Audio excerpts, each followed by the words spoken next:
Pour l'étude des condensateurs, on commence d'abord par définir ce que c'est un condensateur.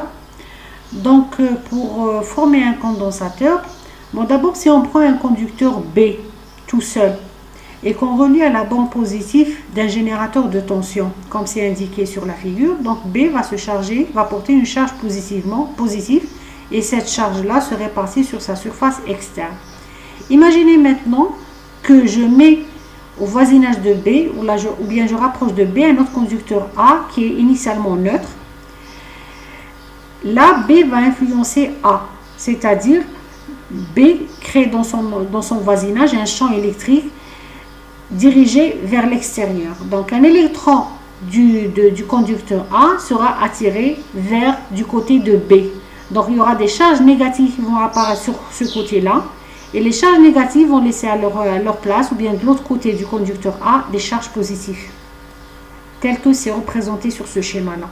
Bon, bien sûr, sur A, le nombre de charges négatives est égal au nombre de charges positives, tout simplement parce que A était initialement neutre. Donc, il n'y a pas de création de charge, il n'y a pas de perte de charge. La charge totale de A, ou bien A, reste globalement neutre. Maintenant, les charges qui apparaissent sur A vont à leur tour influencer B. Donc, de nouvelles charges apparaissent sur B.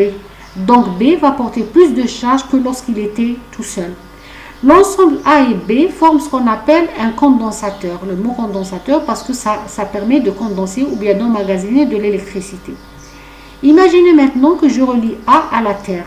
Donc, si je relie A à la Terre, les charges positives vont disparaître. En d'autres termes, il y a des électrons qui vont passer de la Terre vers A pour neutraliser ces charges positives. Et là, ce qui est intéressant, c'est qu'il y aura de nouvelles charges qui vont apparaître sur A et qui vont influencer à leur tour le B, où de nouvelles charges vont apparaître aussi. Tout simplement parce qu'on a réduit le champ électrique qui s'oppose au déplacement des électrons dans ce sens. L'ensemble A et B, ou bien B, va porter plus de charge que lorsqu'il était seul, c'est-à-dire la charge totale de B va augmenter. Et l'ensemble A et B, tel que cette configuration de A et B, c'est ce qu'on appelle un condensateur. Et qu'on représente schématiquement par ce schéma-là, par deux traits de même longueur. Donc A et B forment un condensateur.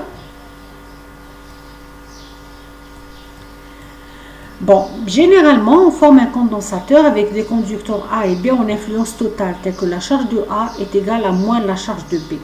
Et on définit la capacité d'un condensateur comme étant la charge du condensateur, qui n'est rien d'autre que la valeur absolue de la charge de A, et c'est égal aussi à la valeur absolue de la charge de B, sur